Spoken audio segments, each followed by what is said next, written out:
creative strength of that energy in certain places.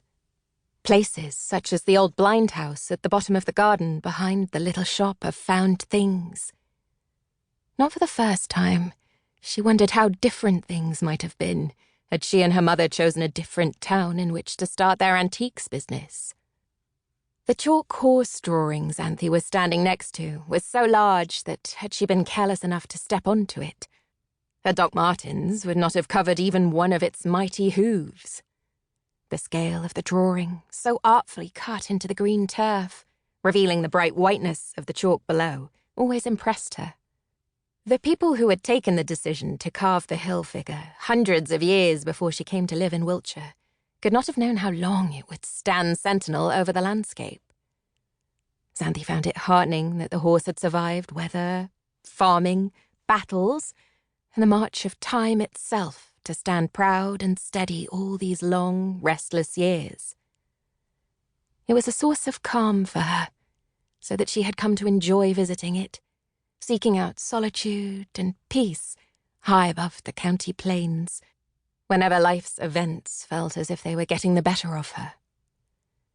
She pulled her old tweed jacket tighter around her and sat on the wiry grass, dropping her hand to run her fingers over the compacted chalk of the horse's great, noble head. She thought about how much had happened to her in the past few short months, of how much she had come to understand things that only a short time ago she would have thought impossible. Even with everything so fresh in her mind, it was still hard, at times, to believe it had all been real. To make sense of the fact that, with the help of the silver chatelaine, she had travelled back in time to 1605, that she had saved Alice, that she had met Samuel. Getting to her feet again, she took a deep breath of the bracingly cool air.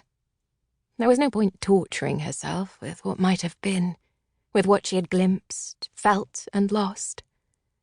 She had come to accept that she and Samuel could never be together. He inhabited his time, his world, and she hers. What she had felt for him, and he for her, she believed to be real. But she knew those feelings had been heightened by the danger surrounding the circumstances in which they had met. Magnified by that fact, she had been so reluctant to acknowledge that they would forever be separated by the centuries. This was where, and more importantly when, her own life belonged. She had people who needed her and cared for her here, and there was work to be done. If she and her mother were to make a success of their new business, Xanthe had to focus all her energies on it. Their financial difficulties were far from over, and Flora's health was unreliable at best. This was not the time to be distant. They were a team, she and her mother. That had to be her priority now. She would immerse herself in her work and turn her back on memories of the past. She said a silent goodbye to the great horse and followed the path back to the parking lot, where her cherished black London cab sat waiting for her. There was still her most treasured possession, a memento of her city life, and a boon when scouring the country for antiques. By the time Xanthe arrived back at the shop, the day had fallen into twilight, and the little town of Marlborough was enveloped in a heavy fog. She shivered as she put the close sign on the shop door and called out to Flora. "Mum, I'm home. I'm going to lock up. Where are you?"